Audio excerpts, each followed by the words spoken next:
काय गे सुनबाई सासूबाई काय एवढं का करते? ओरडताय? अगं हे बघ जरा हे भांडे बिंडे जरा बघ जरा माणसाने जरा घासच आहे अहो, ते पाणी चुकून राहिलं घालायचं. असं ना. काय ग पोटाला किती भाऱ्या खाल्ली हा माहित आहे ना 4 बाराचं लागतं अहो, खायला. अहो ते पोरं कसं घेताना बितानी अहो, नाही का पाणीच- ते हात नाही, तेलाची नाही, बिलाची पाणी लावले खाते ना आपण असते घरी. ते काय चुकून अहो मी असला अहो डबा सासूबाई देतात ती लेकरं काही डब्यातला घेता करता तेलाची बिलाची लागले असते ना अहो. अहो मी धुतलं होतं चांगलं.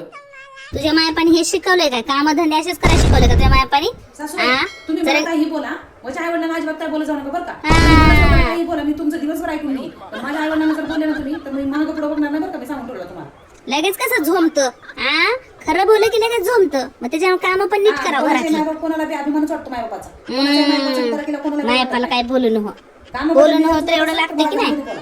माझ्या आई वडिलांना आणायची गरज नाही काय रोजची नुसती किटकिट किटकिट झाली यांची हा किटकिटच होती तुला. सासूबाईला ना किती सांगू दे सासूबाईची काय सवय जात नाही नुसतं ओरडताय नुसतं चिडचिड चिडचिड करताय काय कर कुठं चालल्यास बघ तू म्हणून सण केल्यास बघ मला तुझं लय वाईट दुसऱ्याच्या वाटतं घरामध्ये आपल्या नाही, नाक नवऱ्याला बसल्यापेक्षा घे, नाही, माझा स्वतःच्या वेगळा. घरामध्ये कशाला त्याची स्वतःच्या किरकिर सुनाचं काय ऐकत चाललंय ते नक्की ते बघा. दुसऱ्याच्या घरामध्ये काय ढवळाढवळ करायची तुम्हाला गरज आहे हो? असं माझी नसतं, सासू आहे ज्याचं ती. करावं आणि भलं ते माझ्या म्हणते नवऱ्याची माझंच आई आहे. तिला हक्क आहे मला बोलण्याचा. तुम्हाला गरज नाही बोलायची. आमच्या घरचं आम्ही बघून घेऊ आणि तुम्ही किती घरामध्ये आग लावली ना ते नाही. सासूबाई बाजारामध्ये जरा उशीर झाला अहो मला लगेच स्वयंपाक बनवते अगं नाही ग सुनबाई ऐक राहू दे उशीर झाला नाही आपण दोघे मिळून करू तर राहू दे. ऐक की बस की जरा मला तुला बोलायचं आहे ग. हा बरं ठेवणी बोला की सासूबाई काय म्हणत काय नाही ग सुनबाई बस की तुला जरा बोलायचं होतं ग. हो बसते बस सुनबाई माझी चूक झाली बर का सुनबाई. आता तू त्या राधाला बोलताना मी सगळं ऐकलं बघ तू लय भांडत होतीस तिला पण तिनं आपल्या घरात बोलाय आपल्याविषयी बोलत होती म्हणून तू जोर जोरात भांडत होतीस तिला. हा, राधा काकू बोलत होत्या मला रस्त्याने जाताना हा मी त्यांना बरोबर त्यांची वाट दाखवून दिली त्यांना तसं दाखवावं लागते अगं त्या लोकांना नुसतं घर फोडायची सवय आहे. पण माफ कर बर का सुनबाई मला लय बोललो अगं तुला मी हा. अगं मला कधी कधी ना लय चिडचिड होऊ आली बघ सुनबाई काय सांगू तुला. नाही ग अहो शेवटी तुम्ही कसं सासूबाई आहे ना शेवटी नाही का अहो तुम्ही मुलाची आई म्हणल्यावर तुमचं कर्तव्य तुम्ही जे कराल तुम्हाला ते करावंच लागतंय ना. अहो तुमचं काही नाही चुकलेलं कारण माझी पण कधी त्या राधीला बरं केलीस चांगली वाट दाखवून दिलीस तिला. हा त्या राधा काकू मला बोलत होत्या हा होय की मग कशाला ऐकून घ्यायचं. त्यांची वाट त्यांना मी बरोबर दाखवून दिली त्यांचं कशाला ऐकून घ्यायचंय.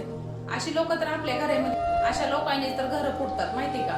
चांगले चांगले सुशिक्षित लोक जे असतात ना हे येड्या लोकांचं असं ऐकून ना घरामध्ये सगळ्या गोष्टी चांगल्या मिळून पण असे लोक जर भेटले ना आपल्याला तर चांगले घर पण फोडून टाकतात. त्यामुळे तशा लोकांचं कधीच ऐकायचं नाही हवं. म्हणून मी त्या काकूनला त्यांची वाट बरोबर दाखवून दिली. त्या गप्पाच गेल्या काहीच नाही बोलले. आता दुसऱ्याच्या घरामध्ये ढवळाढवळ करण्याच्या आधी ना हे लोक ना स्वतःच्या घरात पण कधीतरी बघायला पाहिजे. स्वतःच्या घरात बोलायची त्यांची हिंमत होत नाही पण दुसऱ्याच्या घरामध्ये जाऊन ना बरोबर फोडणी मारतात ते. त्याच्यामुळे त्या बाहेरच्या लोक कधी लक्ष नाही द्यायचं. मी तर कधीच देत नाही. माझ्या घरचं दुःख माझ्या घरचा त्रास माझं मी स्वतः बघेन ना त्यांना काय करायचं त्या लोकांना. त्या लोकांना तेवढंच पाहिजे गिरजण घालायला आणि नंतर मग भडका घालून बाजूला होतात म्हणजे भोगावं आपल्यालाच लागतं. त्याच्यामुळे मी त्यांना बरोबर त्यांची नाही ग सुनबाई पण मी जरा जास्तच बोललो बघ तुला लय चिडचिड झाली अगं माझी. हा आता लयच बोललो बघ तुला बरं की माफ कर हा मला. अहो तुमची कशी आता ती चिडचिड होते ना जसं जसं वय होईल माणसाचं तसं थोडी चिडचिड होते तुमची. होय समजून घेते अगं अहो. सणच होईना झाले बघ काही गोष्टी अशा चुकीच्या झाल्या की नाही. नाही, नाही, असू द्या, असू द्या, असू द्या. नाही बोलणार नाही ग माझं ध्यान ठेवतो बाई तू माझ्यासाठी एवढं बोलीस त्या बायाला भांडलीस हा. ऐकायचं ऐकायची गरज नाही. हा. अहो सासूबाई आपण दोघे चांगले राहिलो ना हे लोकांचं कशाला ऐकायची गरज आहे आपल्याला. आपण दोघे ठाम असल्यावर सुनबाई बरोबर बोलायच बघ. हा बरोबर आहे बघ बरोबर आहे. बस मी आली छान हा हा घेऊन ये घेऊन ये. हो.